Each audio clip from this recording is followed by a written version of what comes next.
Public financing of IB World schools begs the attention of everyone who values education and how taxpayer money is spent in the public school system. Local, state, and federal tax dollars are covering public school costs for programs offered by the International Baccalaureate. It's an entity that's under Swiss law that claims nonprofit status. IBO is headquartered in Geneva, Switzerland, and a regional office opened in Bethesda, Maryland in 2010, so now they're operating out of North America, out of Maryland. But 91% of the more than 1,300 IB World schools in the United States are public funded, taxpayer funded, and most people have no idea that they're in their schools or what the curriculum is and what the intent is of the program. Following are a few of the many red flag issues surrounding IB. Number one, IB programs add unnecessary costs to school operations. These vary with each IB program. IB school fees, new staff positions, non-teaching and teaching, student registration and subject fees, student assessment fees, and periodic program evaluation visit fees, to name a few. Plus, IB requires training that incurs participant fees, travel, meals, and lodging expenses at destinations that are often out of state or even out of the country. It costs an average of about $8,000 to train a staff member. Thereafter, retraining comes every few years as IB changes. The IB program, and I want to talk about the diploma program, which is a 2-year high school level program. In my school district, the desegregation money is paying for this stuff. Now, desegregation money comes out of property taxes. So whereas many cities have to go really get the money from the voters and get it on as a ballot initiative, my district has it because they just have this big dipping pot, which is why we have a lot of bad programs. For those of you who don't have this taxpayer honeypot like my school district does with desegregation funds, here's where the money's coming from to jumpstart this. The 2008 IB North American Action Kit for Educational Leaders says in the United States, schools wishing to implement IB have access to a number of federal grants to help defray the costs for the programs. If a school qualifies, a key funding opportunity comes from the ESEA Title I funds for schools with low-income populations, end quote. The kit also says other federal grants to research for funding opportunities include the Magnet School Assistance Program, AP Test Fee Program, Gear Up, Advanced Placement Incentive Program, Smaller Learning Communities Program, and the Academic Competitiveness Grants. The next thing is the pre-university 2-year IB diploma program is not cost-effective. IB diploma candidates are often a tiny portion of a high school's total enrollment. In 2009, a proponent in Virginia shared a statistic that indicated that 72% of IB programs have less than 10 diploma candidates each year, and that was the norm. Nevertheless, substantial 6-digit amounts accommodate the IB diploma program. July 2011, Tucson Unified School District revealed its annual costs for the diploma program at one high school. For the first 2 IB graduating classes, TUSD spent more than $1 million the first year and $800,000 the second year. There were 32 students that first year, 42 students the second year. 5 students received the IB diploma in that 2-year period, close to $2 million for that program. And even after the diploma program has been around for a while, they like to say, you know, it takes 5 years for the program to work itself out. Well, we have Gallus High School in Arizona. After 20 years, they're still only graduating like one or two kids with a diploma a year. Don't taxpayers complain about this? People don't know about it. People do not know this. You have to go digging for this information. I talked about the diploma program, and that's 2-year high school level. This next one, I'm going to just give you a little brief idea of the middle years program. The IB middle years program for ages 11 to 15 is a poor preparation for the diploma program. IB teachers criticize that middle years program suddenly stops in grade 10. There is no articulation between MYP and the IB diploma program, and that the middle years program does not really provide the opportunity to hone the skills needed to be successful diploma program students. What about the many middle years program graduates who don't qualify for the diploma program? In 2012, the IBO will allow IB diploma program schools to offer an IB career-related certificate for students ages 16 to 19 years old. Those are the kids that won't be up to speed academically to go into the diploma program and receive the actual IB diploma. Okay, next I'd like to say a few things about the primary years program, which is for ages 3 to 12-year-olds, roughly. Some of the staff at primary years program schools have remarked that the IB program has no place in elementary school. It takes too much emphasis off learning the basics. It takes teachers out of the classroom for too many meetings, and it takes administrators on expensive cross-country business trips. There was so much time spent on the IB stuff and time taken away from the true academics, which is very frustrating when you have students that you help on academics but can't. IB changes education's purpose, content, and teaching methods, predictably supporting agendas of the IBO, which is an official non-governmental organization of the United Nations Educational, Scientific, and Cultural Organization, which is UNESCO. If you strip away the IB marketing puffery and suddenly the IB drivel about rigor and international mindedness and quality education for a better world become nothing more than phrases that obscure the integration of non-academic goals that support United Nations issues, such as Agenda 21 Sustainable Development.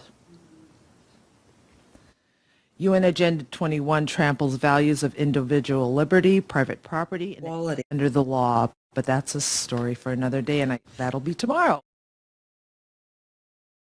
If you pick up my paper IB Unravel, that has a lot more information. And I just want to read one more thing here. International Baccalaureate does not belong in public schools. And while higher cost is a big problem, it's what IB is, does, or fails to do that is of greater concern.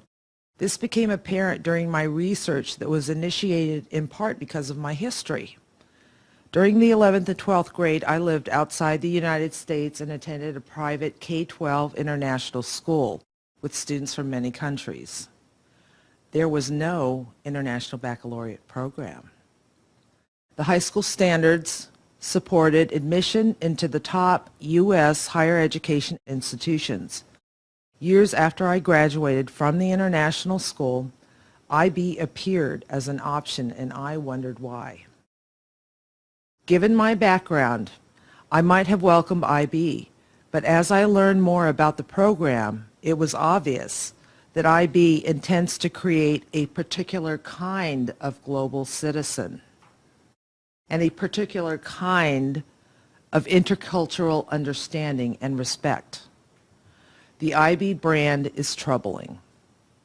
It supports UN issues such as Agenda 21, Sustainable Development, disarmament under the guise of peace, a collectivist view of social justice, a consensus-building type of civic engagement, and more.